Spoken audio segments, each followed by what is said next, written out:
Hey, what's going on, guys? What's going on, YouTubers? I'm going to talk to you guys today about the truth about Queen Njinga. And Jada Pinkett Smith has put together Netflix documentaries, and she's listed as the narrator and the director or the creator of that documentary on Queen Njinga. And it portrays her as like a hero who resisted Portuguese colonization. And it really didn't delve too much into the bad side that she had. And to a certain degree, she did resist Portuguese colonization, and it forced the Portuguese to make certain treaties with her, even though the Portuguese won the war against her. They did formally recognize her kingdom when she was queen. However, there was another side to that, okay? Queen Njinga had both male and female concubines. Okay, and she had the male concubines fight to the death between each other to win over her affection. That has been proven. People who have been around her, Portuguese and African, have said that that happened. And yeah, and then she resisted Portuguese colonization, but at the same time, she did not tolerate political dissent herself in her own kingdom. There's been a lot of evidence, and it's in the book by Linda Haywood as well, that details Queen Njinga. Queen Njinga basically killed political opponents. You could not speak out against her if you were in our kingdom. If you disagreed with her, you were pretty much put to death or put in prison.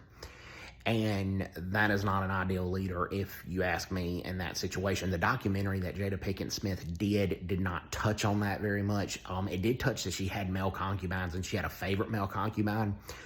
The documentary did, but the documentary also did not touch on that she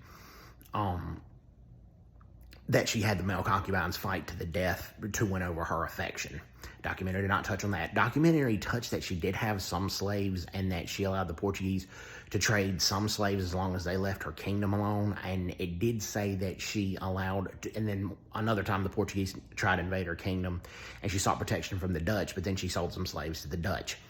The documentary touched on that somewhat, but the documentary made it look like she was very reluctant and all that, and not necessarily. She kept a lot of personal slaves for herself outside of her concubines and did not seem to have a problem with it. The documentary does touch that she may have had a hand in her brother's death. Her brother died in more mysterious circumstances, but it's largely believed that she may have had a hand in poisoning her brother. And her brother kicked her out of the kingdom, and there was always a power struggle between her and her brother. But they made it look like that she thought he was a weak ruler that couldn't handle the Portuguese, and she was the only strong ruler that could. But she had a lot of political and power aspirations for herself. That wasn't all for the well-being of the kingdom that she ruled. So I really do think it didn't delve into enough of her bad deeds. It only really focused on her resisting Portuguese colonization and making her kingdom one of the more powerful kingdoms in southern Africa.